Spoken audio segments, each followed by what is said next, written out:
여호수아 2장 1절에서 7절까지의 말씀을 제가 봉독하겠습니다. 눈의 아들 여호수아가 시딤에서 두 사람을 정탐꾼으로 보내매 이르되 가서 그 땅과 여리고를 엿보라 하매 그들이 가서 라합이라고 하는 기생의 집에 들어가 거기서 유숙하더니 어떤 사람이 여리고 왕에게 말하여 이르되 보소서 이 밤에 이스라엘 자손 중에 몇 사람이 이 땅을 정탐하러 이리로 들어왔나이다.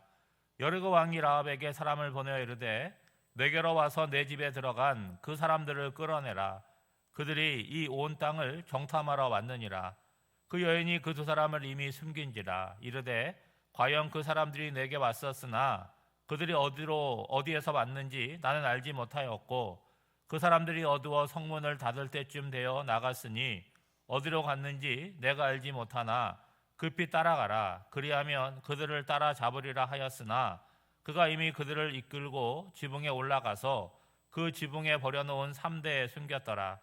그 사람들은 요단 나루터까지 그들을 쫓아갔고 그들을 뒤쫓는 자들이 나가자 곧 성문이 닫았더라. 아멘. 우리는 성경을 보고 신앙생활을 하면서 하나님께서 살아계시고 일하고 계시는구나 라고 하는 것을 발견할 수 있습니다. 근데 그 발견으로 끝나지 않고 오늘을 살아가는 우리의 삶에도 하나님의 말씀이 이루어지고 하나님이 일하신다는 것을 믿어야 되고 기대해야 되고 경험해야 되지요. 이스라엘 백성들이 40년 광야 여정을 이제 마치고 이제 가나안 땅을 눈앞에 두고 있습니다. 눈앞에 보이는 요단강만 건너면 약속의 땅인 가나안 땅에 이르게 되는 거죠. 그리고 가나안 땅의 첫 번째 성이 바로 오늘 본문에 나오는 여리고 성입니다. 그리고 이 성은 아주 견고한 성이죠. 다시 말해서 이스라엘 백성들이 가나안에 들어가려고 하면 가장 먼저 정복해야 될 성이 바로 여리고라고 하는 거예요. 근데 문제가 있습니다. 지난 40년 동안 이스라엘 백성들을 광야를 인도했던 모세가 없다는 거예요. 여호수아 앞에 있는 책은 신명기 아닙니까? 신명기의 마지막 부분에 보면 모세의 죽음으로 기록되어 있습니다. 그러니까 여호수아서가 시작되었는데 누가 없는 거예요? 모세가 없는 상태죠. 여러분, 광야를 지나온 것도 쉬운 일은 아니었지만 본인들이 인내하고 견디면 되는 거예요. 근데 가나안 땅에 들어가는 것은 그냥 빈집에 들어가는 것이 아니라 가나안 족속들과 전쟁을 해서 그들을 이겨서 정복해야 되는 거죠. 그러니까 광야를 지나는 것보다 훨씬 어려운 과제를 앞에 두고 있는데 모세가 없다는 것이 이스라엘 백성들에게는 불안함을 주었을 것이고 염려를 안겨주었겠죠. 그런데 하나님께서 모세의 수종자였던 여호수아를 세워서 모세의 자리에 세우십니다. 그리고 중요한 것은 모세를 통해서 말씀하셨는데 이게 누구를 통해서 말씀하시는 거예요? 여호수아를 통해서 말씀하기를 시작하는 거죠. 그러니까 지난날 모세를 통해서 역사하시고 섭리하셨던 그 하나님께서 이번에는 여호수아를 통해서 역사하시고 섭리하는 거예요.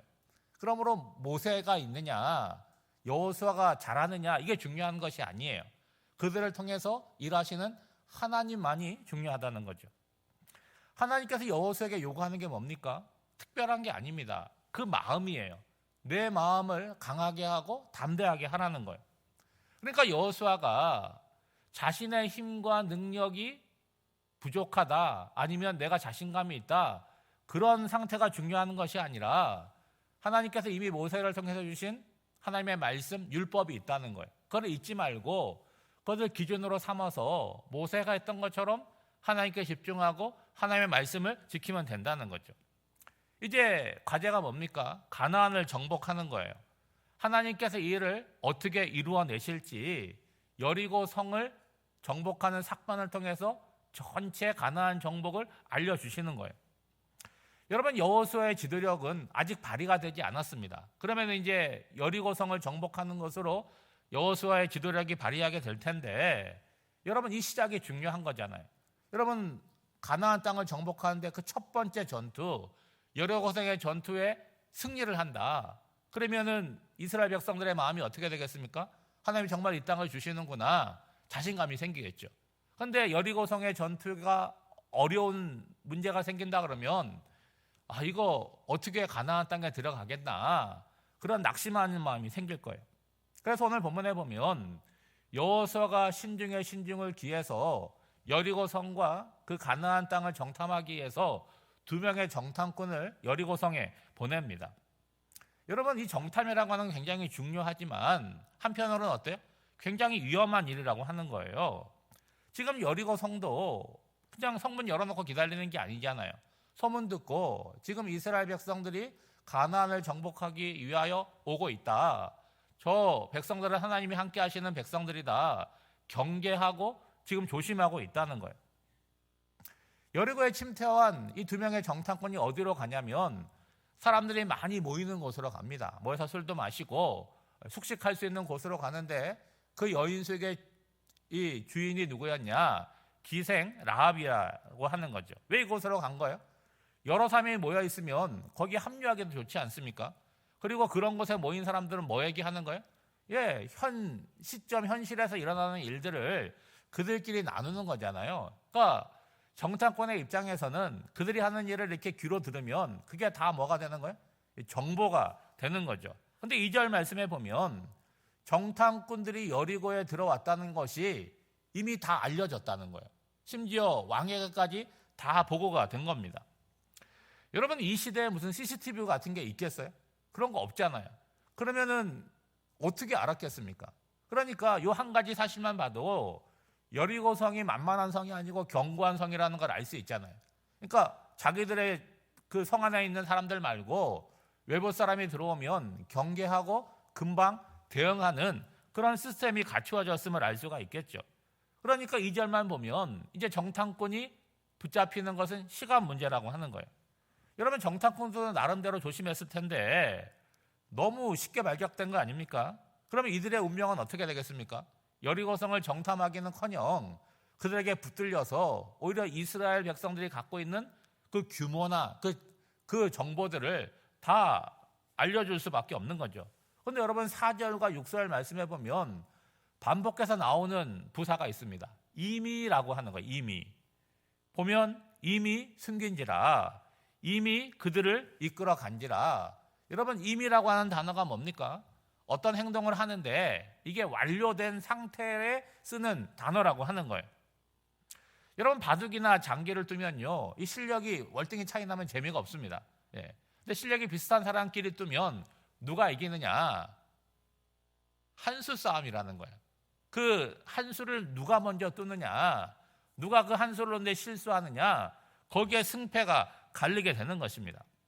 지금 여러분, 이걸 바둑이라고 치고 장기라고 친다면 누가 먼저 선수를 뜬 거예요? 하나님께서 먼저 선수를 뜨신 거라는 거예요. 지금 잡힐 위험이잖아요. 그러니까 그 경기에서 질 수밖에 없었는데 뭐 한 거예요? 이미 숨겼다는 거예요. 쫓아갔는데 이미 안전한 곳으로 숨겼다는 거죠. 여러분, 누가 이렇게 발빠르게 움직인 겁니까? 오늘 말씀해 보면 기생 라합이라는 거예요. 그런데 여러분, 좀 이상하지 않습니까? 기생 라합은 이스라엘에서 보내서 숨겨놓은 스파이가 아니잖아요. 가나안 사람이고 여리고 백성인데 이렇게 할 이유가 있습니까? 그 정탐꾼하고 무슨 관계가 있는 것도 아니잖아요. 그런데 여러분, 이것이 우연히 벌어진 일이 아니라고 하는 거죠. 여러분, 정탐꾼이 여리고성에 들어갔는데 그 많은 집들 가운데 기생 라합이 운영하는 그 사업장에 들어간 것도, 그리고 그녀가 정탐꾼을 알아보고 위험을 감지하고 미리 숨겨주고 피하게 한 것도 다 하나님의 섭리와 인도하신 가운데 있다는 거죠. 그런데 여러분, 이 주 정탐꾼은 그 상황 속에 있을 때 그걸 알아요? 하나님이 이렇게 사람 두셔서 우리를 인도하시고 숨겨주시는구나 모르잖아요. 그러니까 막 가슴이 쿵쾅쿵쾅 뛰겠죠. 우리가 죽겠구나, 잡히겠구나, 어쩔 줄을 모를 것입니다. 그런데 그 상황이 지나고 나서 이제 과거가 돼서 생각해보면 어떻겠어요? 과연 하나님께서 살아계시고 우리의 삶을 인도하시고 가나안 땅을 우리에게 주시는구나 라고 하는 것을 깨닫게 되겠죠. 그러므로 오늘 본문을 보시면서 우리는 이 라합이라고 하는 여인을 생각할 것이 아니라 라합을 사용하셔서 정탐꾼을 살리시고 이스라엘 백성들에게 표적을 보이시는 하나님을 생각해야 된다는 거죠. 오늘 우리가 사는 세상 가운데서도 하나님께서는 곳곳에 라합을